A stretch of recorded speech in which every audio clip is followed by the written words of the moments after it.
fidèles téléspectateurs, bienvenue à votre mission. Partout, Bozolanda Biso, na chaîne Nabiso Bolingara Mingi, Nabi que diffusion émission aux la chaîne est belé. En tout cas, tous partenaires, le lot Tuambi pour Nabino, chercheur moko de la place, Oyo, Azam mieux placé pour nous expliquer Biso les signes, les temps. Oyo, et ça s'est passé en République démocratique du Congo. Comme nous le savons tous, tu as dit que passation, il y a pouvoir utiliser ça, les maïdés là. 6 jours entre le président entrant et le président sortant, c'est Joseph Kabila Kabange et notre nouveau président, mais c'est Félix Tshisekedi Tshilombo, Oyo Azali, qui mené vraiment Mboka na biso na période Oyo, population congolaise et vota qui est bras ouverts. Tu as dit pour Nabino, mais c'est chercheur Ekedi et Yanja 4 égale 1 naende toko meka un peu pour échanger autour il y a thème nabiso ezali passation de pouvoir en paix au Salambi la République démocratique du Congo pour une première. Il est déjà à ma droite. Je dis bonjour messieurs. Bonjour journaliste. En tout cas, aux amours Likolo, il fait tellement chaud, mais Sengeli Tolobela, Mambi Etali Ekolo Congo. En tant que chercheur, quelles sont vos impressions par rapport à la passation et à pouvoir de côté dans régime Yassika, il y a M. Félix Tshisekedi Tshilombo, impression en tant que chercheur Isani. Bon, attaque chercheur, et le Kaliboso, la Lingakina Loba par rapport à la passation de pouvoir wana. Bazo Loba Kenon. Zeloko et Salami, Makambongo Salami Nini, pourquoi passation de pouvoir, pourquoi Salami Kana tant oyo. Sero talibien na kombo nanga balobi et kombo nanga zali Ekedi Iyanja 4 égale 1. 4 égale 1 wana bato belé bando lingana expliquer yango. Na banana ko expliquer yango te pourquoi parce que zali code.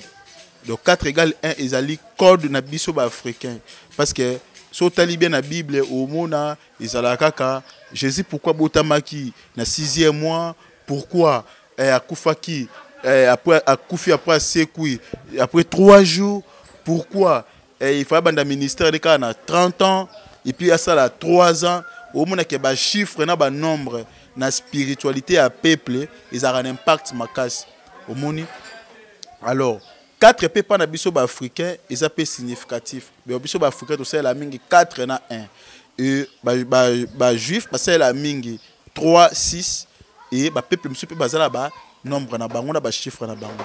Bon et là on a le bela par rapport il y a 4 donc président Joseph Kabila azali président il y a 4e temps ozomona. Alors na 4e temps ezala makambo oyo même yemoko albaki ke na osala ngote.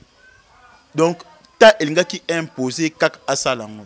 Les appels biloko comme sous asali ango. Donc, ça par rapport à temps autres allés. On remarqué avant tout le bamakam oyo et lokali bosso c'est pas ça ka ba Congo zalaka Congo ba Congo. Mais comme à temps mo komi Congo central ezongina ka. Alors, ngai nazali parmi bat o ba pesa ba argument valable pour bamona peke bakozongisa bakongo balongola ngona se bazongisa ngona ka. Pourquoi to sistaki bakongo zongana ka? Parce que son na spiritualité ils appellent impact mususu. Moi to vandi awa to koyoka bazo kima to komona ngo normal. Mais surtout kika masasi bandi awa. To ebi valeur ya son wana lisa singola kisanine. Vous remarquez que tu as 4 émissions, tu as se protéger. Parce que tu as qui que non moindre risque et qu'on déranger la vie. Alors, la spiritualité, son pesant important. Alors, tant que Mendele Bayaki, Longola qui nous sommes Congo, Congo, c'est ça, après Kakayango Neto Mona, Bayoko Longola Mbanza Congo, Commission San Salvador. Pourquoi vous changer biloko wana? Vous changer son. Et bien que ça va changer le son et vous avez un impact sur la vie na biso. Ba surcharger ba identité na biso, ba pesi biso ba kombo na bango, ba longoli ba kombo na biso. Alors tant ba benga biso mingi ba Jean, ba Elvis, ba Gelor, ba Jires donc vibration o bazo prononcer na monoko, ezo kende na ba kombo na biso te. Ozomona, ezo kende na ba kombo na bango. Alors sur le plan spirituel, ce sont les noms là na espace aérien ils ont vibré. Et on Africain tout ça la pende loko moko te pourquoi parce que biso penda toujours vibrer. isa ba peuple msusu nde bazo vibrer na kati na biso. Alors tobundaki ba démarche na poto zongisa na no ba Congo comme Congo central. Avant de continuer, chercheur Ekedji, 4 égale à 1, vous êtes chercheur de profession, vous êtes chercheur Église de Noir ou bien béton historique, parce que nous sommes allés un peu vite en besoin, nous avons chercheur, parce que Torozon a justement la question, à Bissot, on a expliqué, impression par rapport à la passation au pouvoir, vous êtes chercheur, sous-bassement. Bon, je profite en passant à saluer mon père spirituel, pasteur Coco Mavouba. Naza chrétien, je crois vraiment en Seigneur Jésus-Christ comme Seigneur et Sauveur. Naza chrétien, mais nalinga kaisa la nga pasi mingi, donc ils appellent à choiter parce que tu es dans le 4e temps. Ils animent. Lelo nenga naza bosso na lubina lata rafia. Dans la type rafia, tous les pasteurs mo boite église, aux chrétiens lubika lata rafia na tongo mo bolati rafia, on va battre balotalo, na regarde moi peu d'aider, bazotalo, bazokamo. Pourquoi? Parce que mundele asala effort que makambo na biso nyonso abimisa ngondire za mabe. Ya ba noir ondeza kindoki ondire za mabe. Oh rafia zaka ilamba bakoko biso balata kana époque. Ils appellent des morona, tout le monde a ba musulman balata kabila, mana bango ba nzambala wana, même a commis présence ou ataka nzambala. Donc naza chrétien, na sali pe théologie. Si quand on a sali théologie, na ke place sali ba recherche na histoire, na comprendre que na cause à la chrétien, mais ils ont empêché ngate na ba histoire na ngai.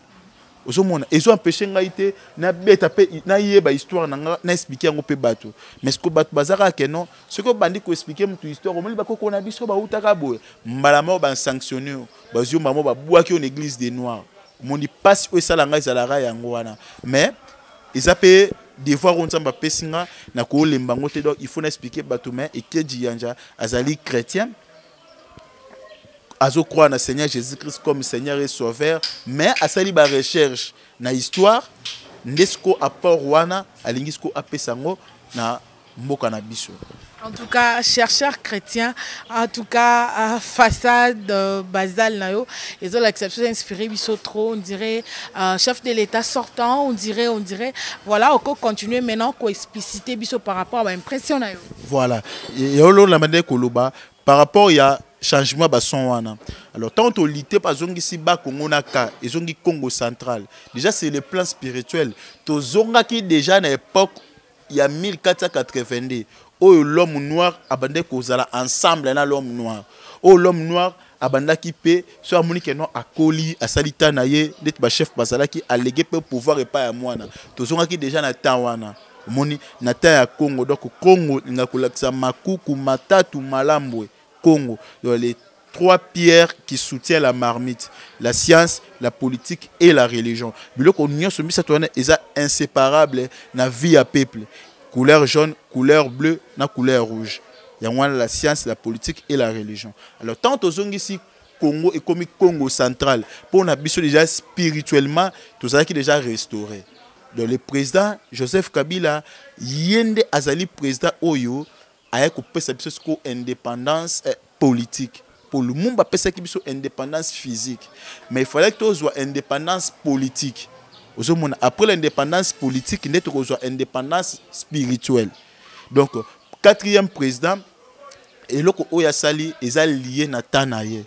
Donc, ce que et le Komoko Boye, Banda Kala, Congo, Bande Zala, Congo, Bissoto Botami, Toyebi, tout ce qu'on a été que président sortant, na président entrant, Bayambani, et le Kotomona qui joue. Et ça, événement. Alors, sur les plans spirituels, acte wana ezo expliquer nini.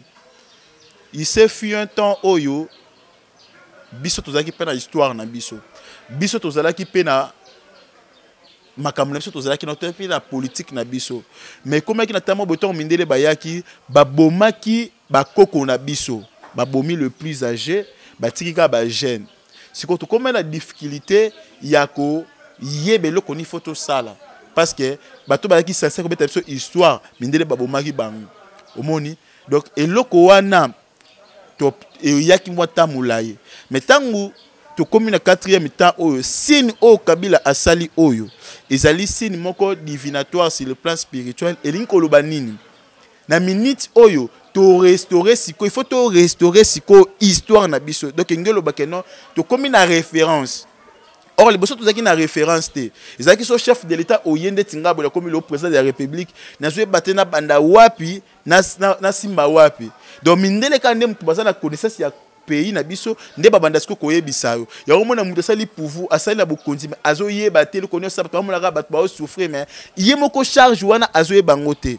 Omoni même nde toza awa. So balobi na biso keno to ko trakata ndaku o. To yeba te il faut tout le monde a biso tellement sur côté bo escalier sali o matabo o côté bo chambre asuka wana nde batu baza wana. Des fois mutu o ayebi na ndaku oyo agide o mutu o yebite pour se retrouver facilement.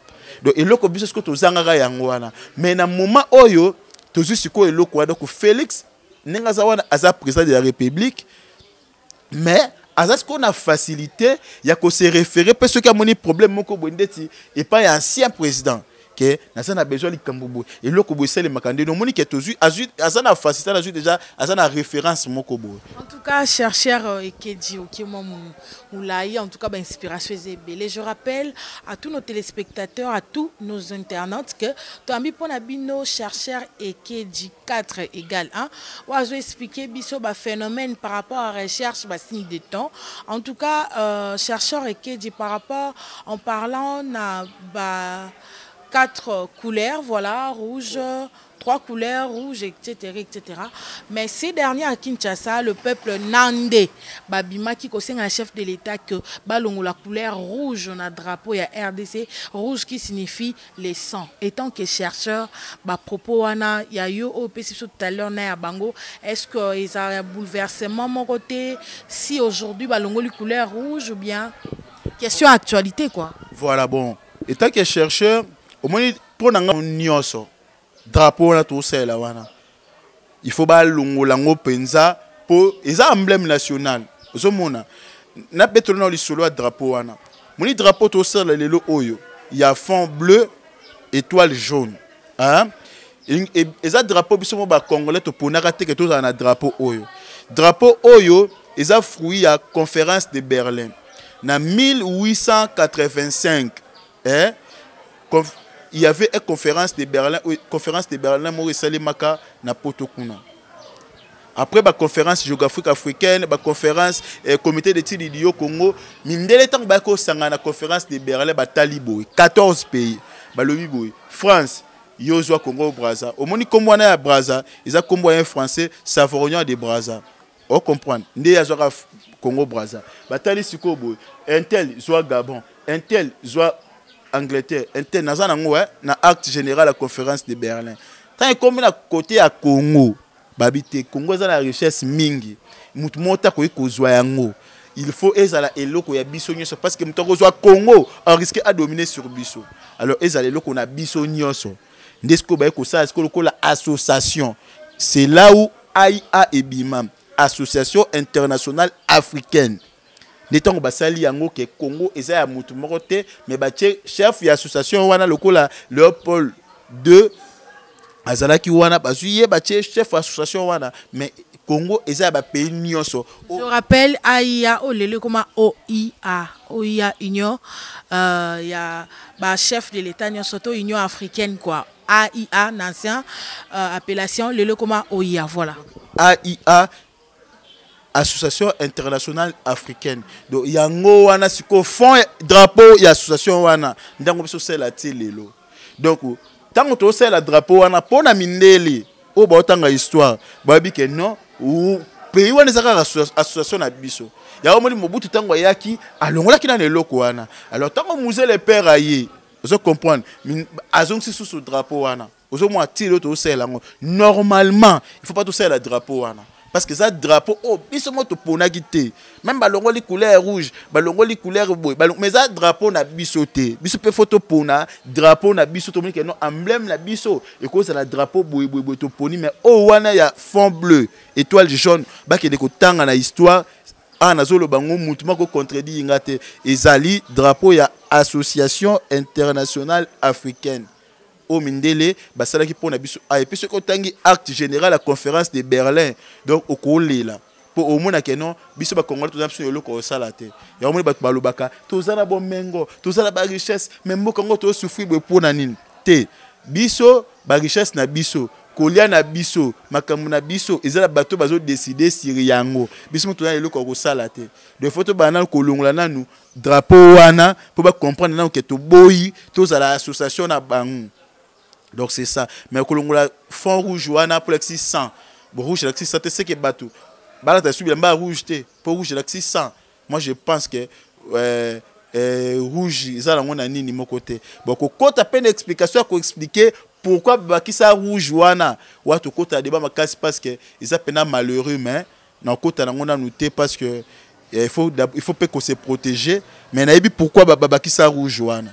Mais voilà, merci Ekedji. En tout cas, toujours mon âge n'a osé très jeune par rapport à une explication et profondeur aux hommes, mais ça montre qu'il y a de l'expérience. En parlant toujours impression par rapport à régime Yassika, discours à chef de l'État, qui le 24 janvier 2019 est-il fondé ou bien historique? Car en discours historique, vous trouvez-vous que Ezali fondé ou bien historique?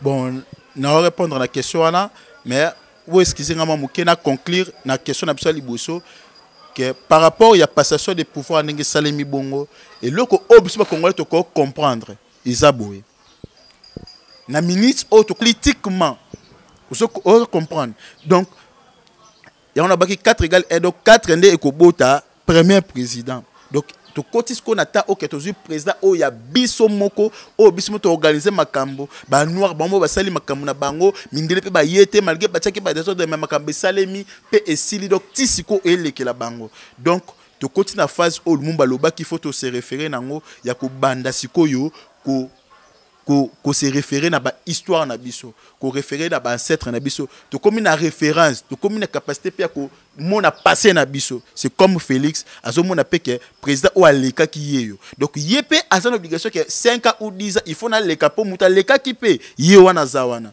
mais baté be président be ba ndé ko leka te po mona na leka ndeni na za na muto na mona te aleka ki ozomona batu kaka bakufa batu basala be meke au mona président vivant que yé pas daki président atikeli ngai donc ngai président na président donc 10 ans ngaso ko qu'il faut pena tikela mutu mususu donc c'est lokomoko sur le plan spirituel au Kabila sali po na ngai il faut vraiment basali l'état monument moko ata na Assemblée nationale comme héros national ou apesi biso indépendance politique donc eloko wana vraiment ceux qui attendent à jouer chasse au comata bourgmestre ou bien chef de riz na rosala ngwata la propre moyen même la commune même na riz o na ozala po eloko ya sali donc bat ba mo na nkaka mukie boyeme eze eloko moko ba munene yebsanga bat musu bazana ba vision que faut ba comme président de la République mais au comment on ndeni parce que au monde kaka il faut surtout à la rebelle il faut à la mais eloko Kabila sali on peut aujourd'hui compter que na ko préparer pe base moko pendant au moins 10 ans ou 20 ans le président de la République donc a pesibiso espoir wana donc na éviter ce qui vraiment to ko pesenine donc nzambe kaka pambola ye et nzamba sunga ye donc et puis to l'accès que to za na soutien makasi to soutenir ye vraiment to soutenir ye et puis Félix le président Félix Tshisekedi il faut vraiment abattre là et bien à compter peut toujours na ye donc s'il y a un problème à se référer parce que to comme il attend oyo histoire na biso ils a restauré tout ça la capacité à comment na passer na biso donc il y a ko se référer pe na ba idole o ba leka ki ava biso donc ngana conclure ne loko wana et par rapport à deuxième question tuninga il y a discours il y a président entrant président Félix Tshisekedi en tout cas ils a inventé au moni okolo na lelo yebake loi wana yesoloba ki yango tant que la terre existe et le ciel la loi de la moisson ne passera jamais donc isa bato mono kaka bote Félix a du pouvoir ote président du pouvoir non papa na ye asala musala il a lité et a comment il présenté jusqu'à Kofi et au moment où on a bandi mbala moko abuki ke loko papa salaki ozomona donc c'est ça donc na principe divinatoire ngelo banine principe divinatoire ezali ko interpréter ba acte par discours na ye nalingi déjà na annoncer population que et bandele à président na biso Félix Tshisekedi et ko sala malamu mais et ko comme na un moment ba effet où il est qu'on a parce que tant déjà président de la République sortant a payé emblème national a payé ba symbole nyonso na minute wana yenda comme président alors discours o ya bande ko sala abande ko sala discours na ya 5 ans mandat na ye o ye akoza nango le discours wana ezo résumé 5 ans mandat na ye alors pendant que sala discours wana mbala moko okaki lokola bien te moko bo ozo comprendre bien te o ayokaki wana elingi pe ko lobaka non pendant période na o ako diriger a robanane pe malamu mais ko koma na temps moko boye ako sentir un peu ba mal à l'aise moko boye to ba complication to makamo ko yela mais popé et loko o ya sala ki jour wana pour se sentir à l'aise il s'appelle eloko o yepe ako sala pour à zonga facilement et puis à continuer mandat na ye.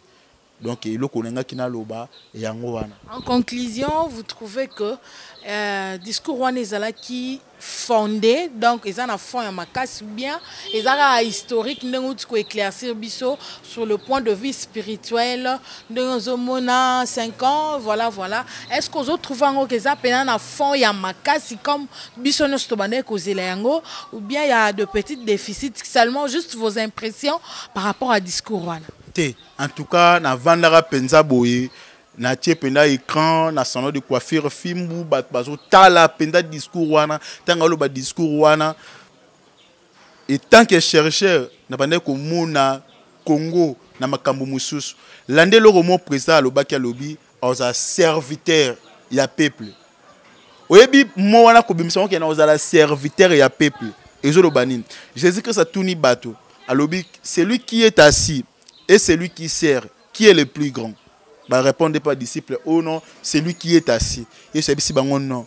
Mais moi, je vous dis, celui qui sert et celui qui est assis, celui qui sert qui est le plus grand. C'est pour ça que le Fils de l'homme est venu pour servir et non pas pour être servi. Donc, déjà, idée wana ko bimisa kengelo ngai na ye pour servir peuple, dans la serviteur à peuple.